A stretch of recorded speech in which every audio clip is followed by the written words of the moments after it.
Assalamualaikum warahmatullahi wabarakatuh. Perkenalkan, nama saya Kalnar Azizah dengan NIM G002408 dari kelompok B5. Kali ini saya akan menjelaskan tentang laporan praktikum pertama, yaitu bisa dilihat di sini.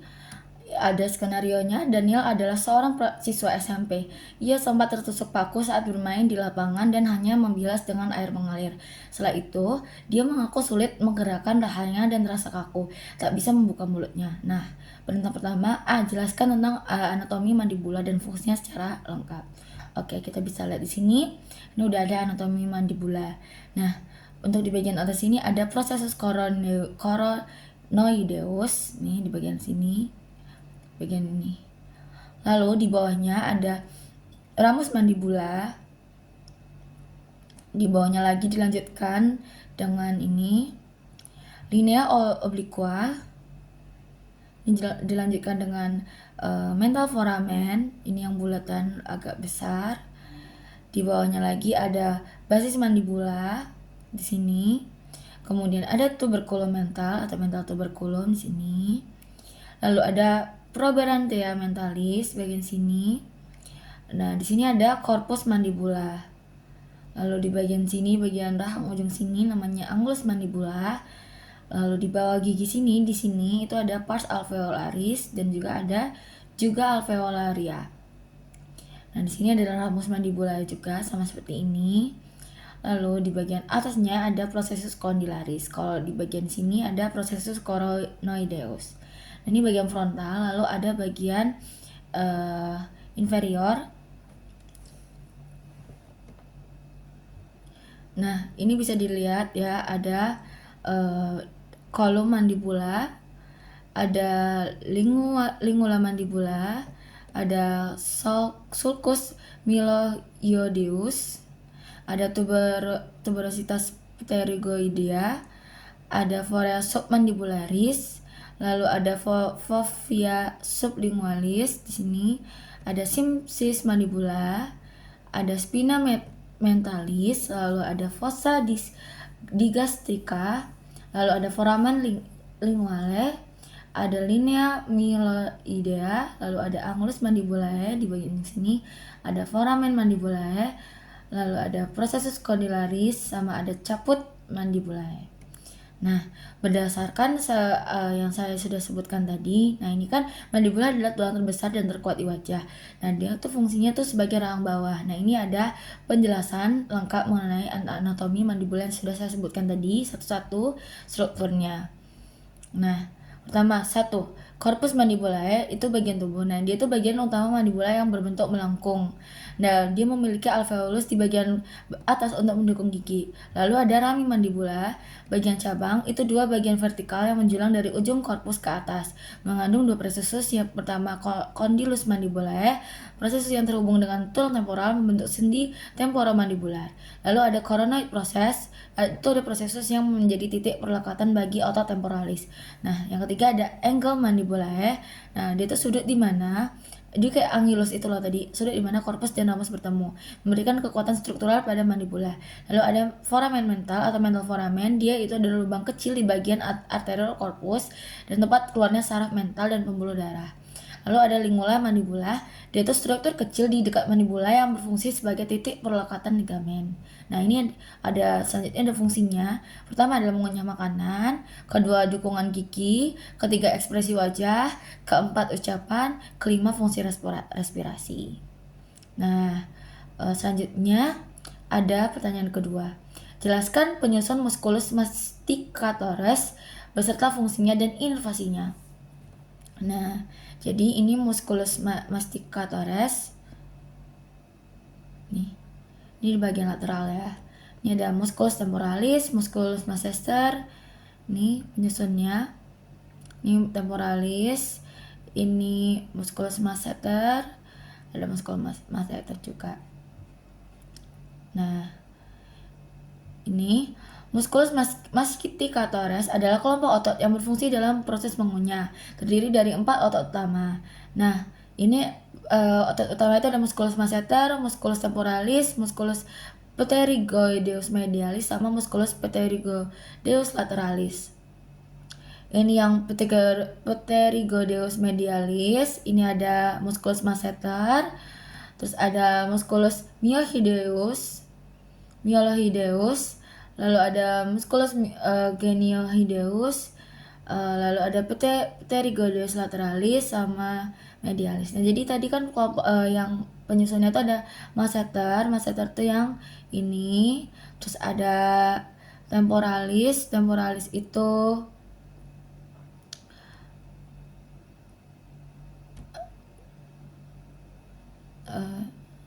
ini, lalu ada musculus temporalis itu ada di sini, lalu ada musculus pterygoideus medialis itu ada di sini, lalu ada musculus pterygoideus lateralis ada di sini. Itu penyusunnya. Nah, ini ada penjelasannya. Kalau musculus masseter yang tadi di sini, masseter, nah itu tuh penyusunnya otot ini terletak di bagian luar rahang menghubungkan tulang zigomatik dengan mandibula. Fungsinya itu mengangkat mandibula untuk menutup rahang, memungkinkan menggigit dan mengunyah makanan. Nah, inervasinya itu ada saraf trigeminal V3 cabang mandibular.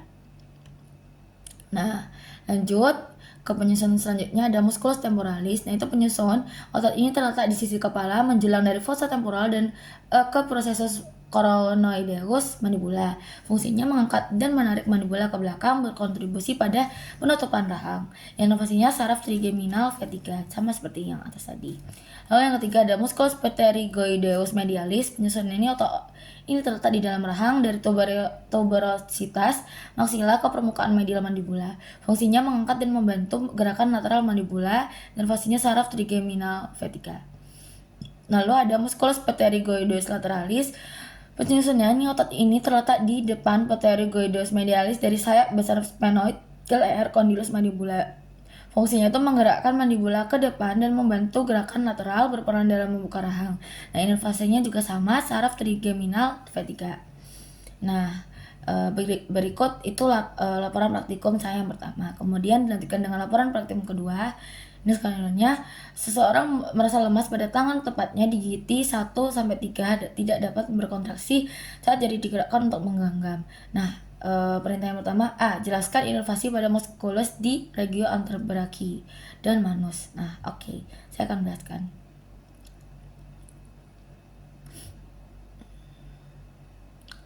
Nah, ini inervasi regio anterbrachii. Nah, ini pertama ada otot fleksi ventral, itu musculus flexor carpi radialis itu diinervasi oleh nervus medianus, terus musculus flexor carpi ulnaris itu diinervasi oleh nervus ulnaris, musculus palmaris longus diinervasi oleh nervus medianus, musculus flexor digitorum superficialis diinervasi oleh nervus medianus, terus musculus flexor digitorum profundus setengah dari otot ini diinervasi oleh nervus medianus jari 2 dan 3, sementara setengah lainnya oleh nervus ulnaris jari 4 dan 5. Nah, itu ada otot extensor selanjutnya yang dorsal.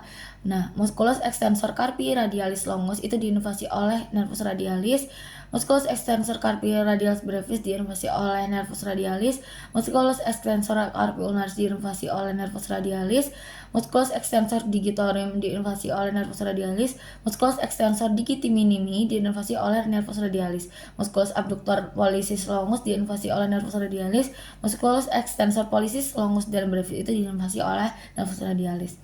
Nah, terus inervasi manusnya itu tadi kan inervasi regio anterbrachii kan. Nah, kalau yang manus itu ada otot inervasi tangan, otot-otot yang diinervasi oleh nervus ulnaris itu ada otot interosei, dorsalis dan palmaris, terus ada otot lombricar, jari 4 dan 5, otot adductor pollicis, otot-otot yang diinervasi oleh nervus medianus, lalu ada otot lombrical, jari 1, 2 dan 3, kemudian otot tenar, abductor pollicis brevis, opponent pollicis, dan flexor pollicis brevis. Nah, terus otot-otot yang diinervasi oleh nervus radialis tidak banyak otot instruksi ringan, tapi otot-otot di bagian dorsal tangan yang mempengaruhi gerakan jari seperti otot-otot extensor. Oke, itu yang pertama. Yang B, jelaskan anatomi pada musculus regio anterbrachium berserta kinesiologisnya. Nah, bisa dilihat. bagian atasnya ada bicep brachii muscle, ada brachial artery median nerve di sini ya. Nih. Lalu ada lateral cutaneous nerve of foramen terminal cutaneous nerve. Ini di sini ya. Ada brachialis muscle di sini, ada bicep brachii tendon, ada radial artery, ada bicipital aponeurosis laterus fibrosus di sini, ada brachio radialis muscle di sini, ada extensor carpi radialis longus muscle itu ada di sini, extensor carpi radialis brevis muscle HRB itu ada di sini, flexor pollicis longus muscle and tendon itu ada di sini ya. Ini ada sesuai garisnya, pokoknya ada radial artery, ini sesuai garis juga di sini. Ada median nerve, ini yang warna kuning di sini. Lalu ada palmar carpal ligament, continuous extensor retina column, itu ada di sini ya. Nih. Lalu ada tendon muscle, sini ada palmar aponeurosis, ada di sini tengah sini. Nah, lalu ke atas lagi ada medial cutaneous nerve of forearm.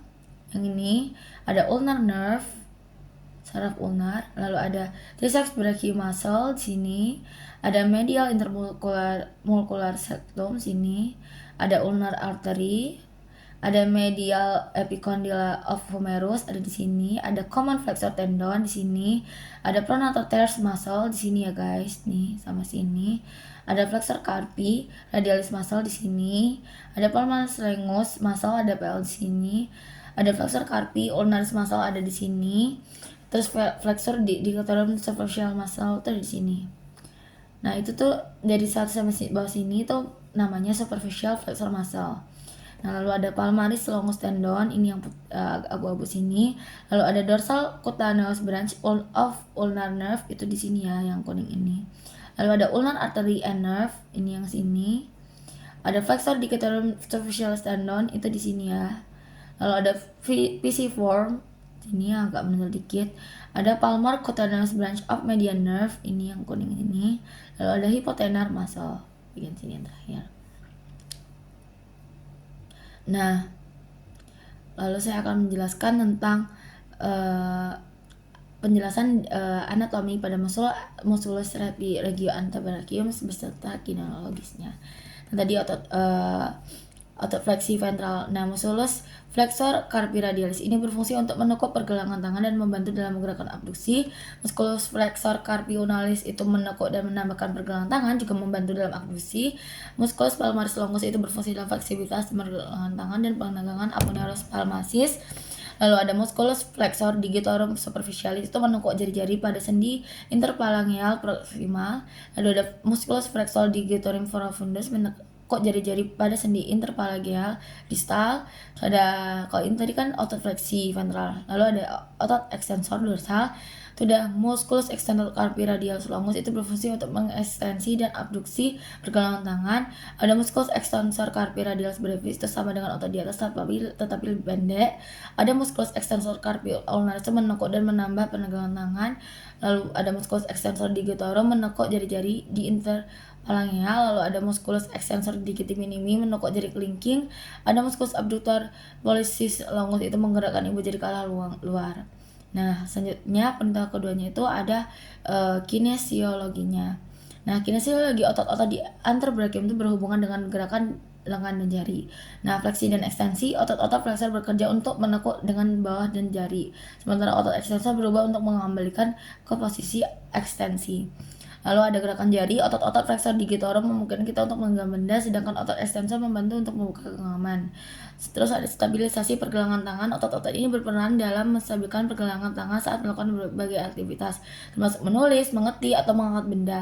Nah, habis itu rotasi otot pronator teres dan pronator quadratus membantu memutar lengan bawah, pronasi, sedangkan otot supinator berfungsi untuk memutar lengan ke arah luar atau supinasi. Berikut adalah jelasan mengenai anatomi penyusun articulatio genu, ligamen yang memperkuatnya, serta anatomi os femur.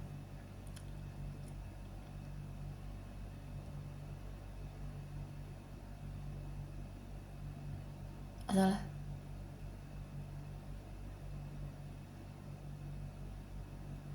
Nah, itu rotasinya itu otot pronator teres dan pronator quadratus membantu memutar lengan bawah pronasi, sedangkan otot supinator itu berfungsi untuk memutar lengan ke arah luar supinasi. Nah, selanjutnya ada laporan ketiga, seorang pria usia 23 tahun mengalami cedera lutut saat bermain futsal.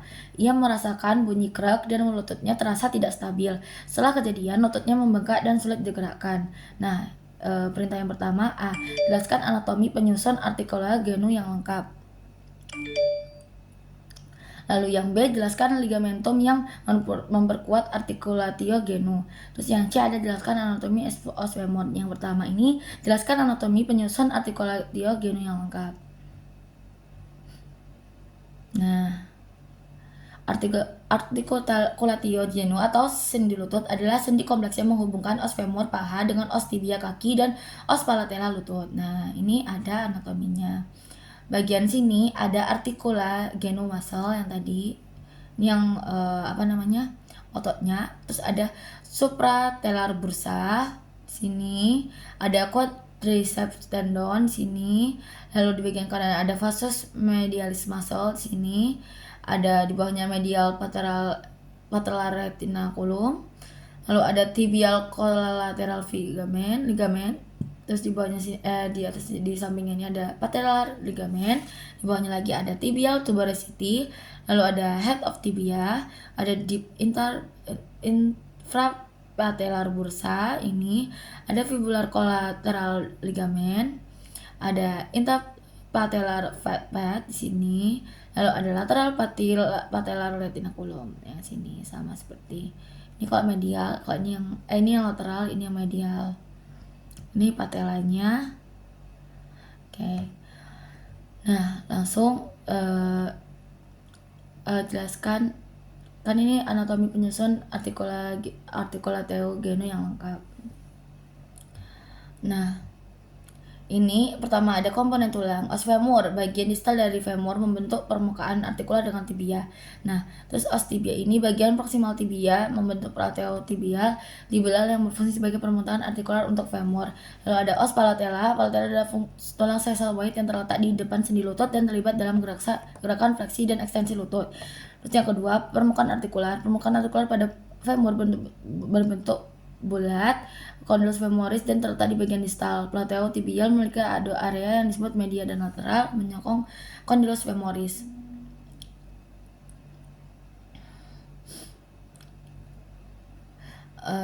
Terus kapsul sendi, artikula genu dikelilingi oleh kapsul sendi yang terdiri dari jaringan ikat yang kuat yang memberikan stabilitas pada sendi. Terus ada meniskus, terdapat dua meniskus medial dan lateral yang terletak di antara femur dan tibia. Meniskus ini berfungsi sebagai peredam dampak, menyerap tekanan, dan meningkatkan stabilitas sendi. Tadi ini penjelasan tentang yang ini, anatominya.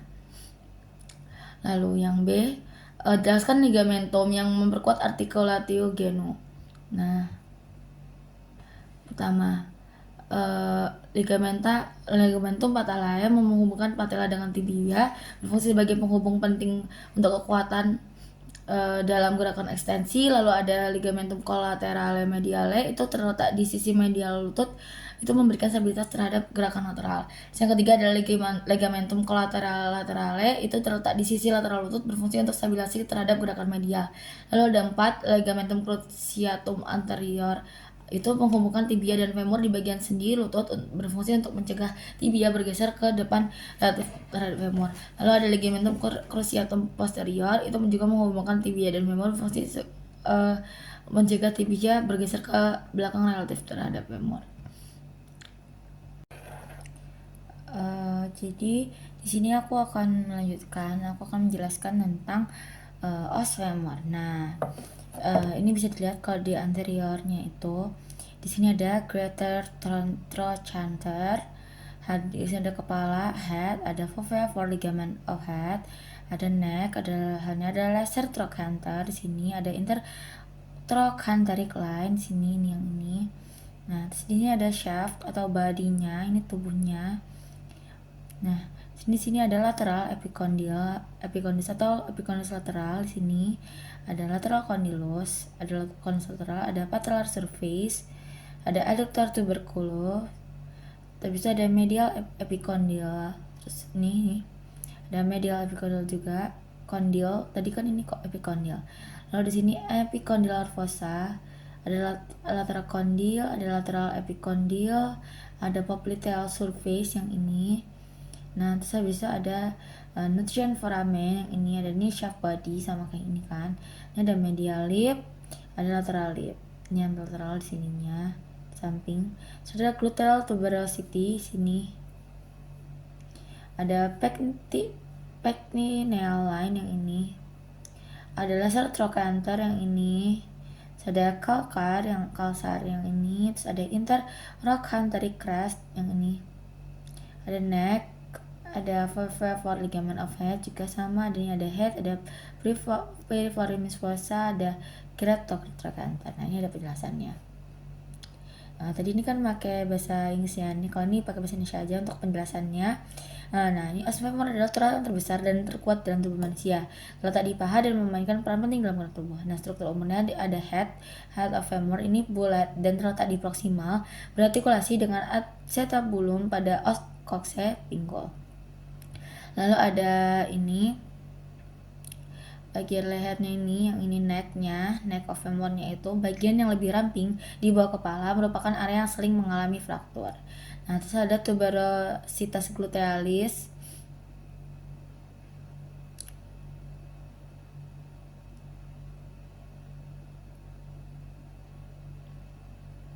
Yang ini ya, tuberositas glutealis yang ini. Nah, itu tuh terletak di bagian femur, posterior femur, dan menjadi tempat melekatnya otot gluteus maximus yang tadi, gluteal tuberositas. Nah, lalu bagian permukaan artikular. Nah, dia tuh terdapat dua kondylos di bagian distal, medial dan lateral yang berfungsi untuk artikulasi dengan tibia pada sendi lutut. Nah, terus dia fungsinya itu adalah femur itu berfungsi untuk mendukung berat badan saat berdiri, berjalan, berlari, serta menyediakan levers untuk gerakan. Baik, sekian, terima kasih.